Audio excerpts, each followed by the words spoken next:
Imagine करो कि तुम पास्ट की मेमोरीज में जा सको और पास्ट की मेमोरीज में जाके उस फीलिंग को दोबारा महसूस करो। क्रेजी है ना?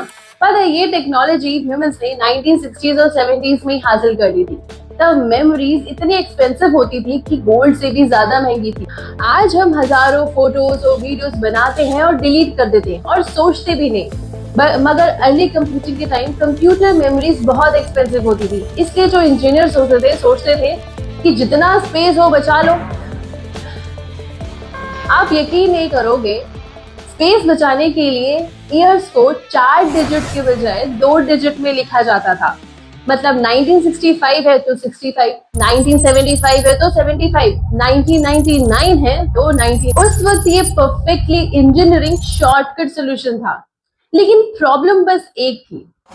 1999 के बाद क्या आएगा? और यहीं से शुरुआत हुई Y2K बग की। 31 दिसंबर 1999 क्लॉक मिडनाइट क्रॉस करती है। दुनिया 1999 से 2000 की ओर पहुंच जाती है और इंसानों के लिए सब कुछ बहुत सिंपल होता है, पर कंप्यूटर्स के लिए ये एक बहुत बड़ा ग्लिच था। अब ये ग्लिच इतना सिंपल था कि आप कहोगे कि ये भी कोई प्रॉब्लम है।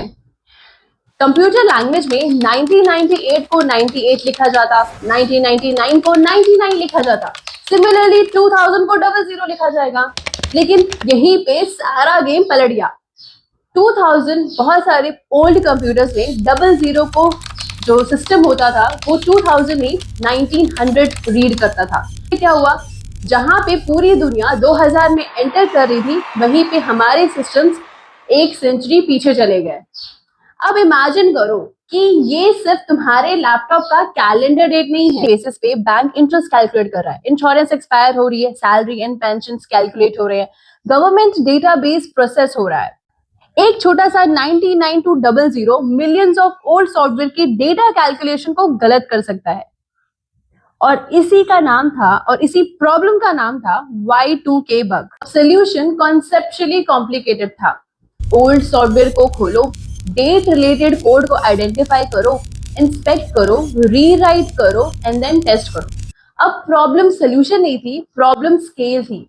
And millions of lines of legacy code को इंस्पेक्ट करना था और अचानक से अमेरिका को बहुत सारे प्रोग्रामर्स की जरूरत पड़ गई। और यहीं पे इंडिया की एंट्री होती है। 1990s में अमेरिका के पास दो इंटरेस्टिंग सिचुएशन थी। एक तरफ था Y2K, जहां पे ओल्ड सॉफ्टवेयर लेगेसी सिस्टम को ठीक करना था अर्जेंटली, और दूसरी तरफ था .com boom.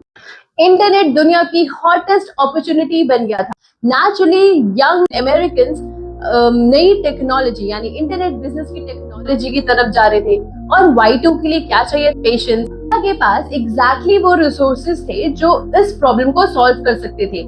Indian engineering, high volume of engineering graduates, English speaking talent and American engineering की कंपैरिजन में lower working cost. Indian IT companies के लिए अमेरिकन क्राइसिस एक बिग अपॉर्चुनिटी बन गया। उनका प्रोपोजिशन सिंपल था, आप हमें काम दीजिए, हम आपको इंजीनियर देंगे कंपैरेटिवली कम कॉस्ट में। यहीं से ये मशीन स्केल होने लगी। अब इंडियन आईटी सर्विस के जीनियस सिर्फ कोडिंग में ही नहीं थे, बल्कि इकोनॉमिक्स में भी थे। सपोज अमेरिका में एक पर्टिकुलर काम के लिए एक इंजीनियर का कॉस्ट एक्सपेंसिव है। इंडियन आईटी कंपनीज ने कहा कि हम वो पर्टिकुलर एग्जीक्यूशन वर्क इंडिया में कंपैरेटिवली चीपर रेट पे कर सकते हैं। इससे क्या हुआ? क्लाइंट को कम रेट्स देने पड़े, इंजीनियर्स को जॉब मिली, और मार्जिन आईटी कंपनीज ने किया।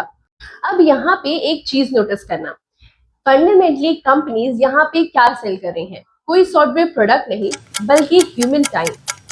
एक इंजीनियर के 8 आवर्स, 10 इंजीनियर के 8 आवर्स, 100 इंजीनियर्स के 8 आवर्स, 10,000 इंजीनियर्स के 8 आवर्स, 10 लाख इंजीनियर्स के 8 आवर्स। मतलब जितने ज्यादा क्लाइंट्स उतने ज्यादा प्रोजेक्ट्स, जितने ज्यादा प्रोजेक्ट्स उतने ज्यादा इंजीनियर्स। फिर इसी इकोनॉमिक्स से एक पिरामिड क्रिएट हुआ। सबसे नीचे थाउजेंड्स ऑफ फ्रेशर्स, उसके ऊपर टीम लीड्स, उसके ऊपर मैनेजर्स, एंड टॉप पर architect and client facing people. For years scale का simple formula, more business more people, more billable hours more revenue. इस मशीन में इनक्रेडिबली गुड थे। कॉलेज इंजीनियर्स प्रोड्यूस करते थे। कंपनीज कॉलेजेस से मास हायरिंग करती है, ट्रेनिंग देती है, प्रोजेक्ट्स डिप्लॉय होते हैं और ये पिरामिड एक्सपैंड होता गया। फिर एक और ग्लिच आया, एक टेक्नोलॉजिकल ग्लिच, एआई का।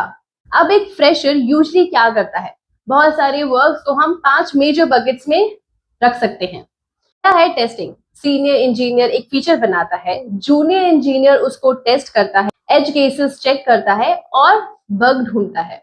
दूसरा है boiler point, structure largely same है, नेम, पैरामीटर्स और इम्प्लीमेंटेशन डिटेल्स चेंज करनी है। थर्ड है मेंटेनेंस, किसी ने ईयर्स पहले थाउजेंड्स ऑफ लाइन का कोड लिखा, अब बग आ गया, इंजीनियर कोड पढ़ता है, प्रॉब्लम लोकेट करता है, फिक्स करता है।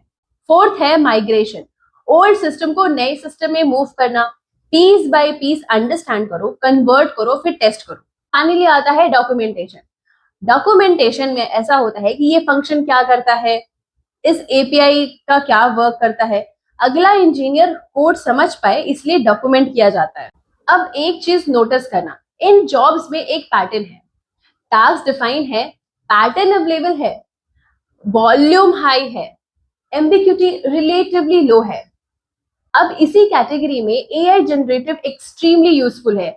एआई बॉयलर पॉइंट जनरेट कर सकता है, टेस्ट जनरेट कर सकता है, माइग्रेशन में असिस्ट कर सकता है, डॉक्यूमेंटेशन कर सकता है, बग्स फाइंड करने में इंजीनियर्स को ड्रामेटिकली फास्टर बना सकता है। तो जिस चीज पे इंडियन आईटी सर्विस स्टैंड करता था, यानी हाई वॉल्यूम एग्जीक्यूशन, एआई उसी एग्जीक्यूशन को चीपर बना रहा है और यही इंडियन आईटी के सामने एक बिग चैलेंज है। आईटी कंपनी, अब एक प्रोजेक्ट एग्जीक्यूट करने के लिए मुझे 10 इंजीनियर्स चाहिए, मैंने 10 इंजीनियर्स का बिल बनाया, अब एआई आया जिसकी वजह से मेरी इंजीनियर्स की प्रोडक्टिविटी ड्रामेटिकली इंक्रीज हो गई। अब वही प्रोजेक्ट, वही एग्जीक्यूशन का प्रोजेक्ट मेरे कम इंजीनियर्स भी कर सकते हैं। अब एक प्रोडक्ट बेस्ड कंपनी के लिए ये एक फैंटास्टिक है, क्यों? Same output, lower cost and high margin. लेकिन एक traditional IT based service company के लिए ये एक चैलेंजिंग सिचुएशन। क्लाइंट बोलेगा कि तुम्हें 10 इंजीनियर्स नहीं चाहिए तो मैं तुम्हें 10 इंजीनियर्स के पैसे क्यों दूं? तब more revenue equals to more employ का जो रिलेशन है वो वीक होने लगता है और यहीं पे पैराडॉक्स देखने को मिलता है। इंडस्ट्री ग्रो कर सकती है इवन व्हेन हेड काउंट उतनी स्पीड से ग्रो ना करे, लेकिन नेसेसरी प्रॉब्लम ये नहीं है कि टेक्नोलॉजी इंडस्ट्री खत्म कर रही है, प्रॉब्लम ये है कि ग्रोथ और एम्प्लॉयमेंट का जो रिलेशनशिप पहले था वो चेंज हो रहा है। एआई कोड जनरेट कर सकता है, लेकिन कंपनी के 6 पॉसिबल आर्किटेक्ट में कौन सा आर्किटेक्ट फिट बैठेगा ये कौन डिसाइड करेगा? एआई ऑप्शंस दे सकता है, लेकिन कौन सा ऑप्शन फिट बैठेगा उसका डिसीजन कौन लेगा? कह रहा है कि मुझे एआई चाहिए, लेकिन एआई क्या वो प्रॉब्लम रिजॉल्व कर सकता है, ये आइडेंटिफाई कौन करेगा? रात के 3 बजे प्रोडक्शन बंद हो गई, एआई ने पॉसिबल रीजंस बता दिए, लेकिन प्रोडक्शन स्टॉप है, मिलियंस का लॉस हो रहा है, फाइनल कॉल कौन लेगा? और सबसे इंपॉर्टेंट, क्लाइंट जो मांग रहा है क्या उसको वही चाहिए?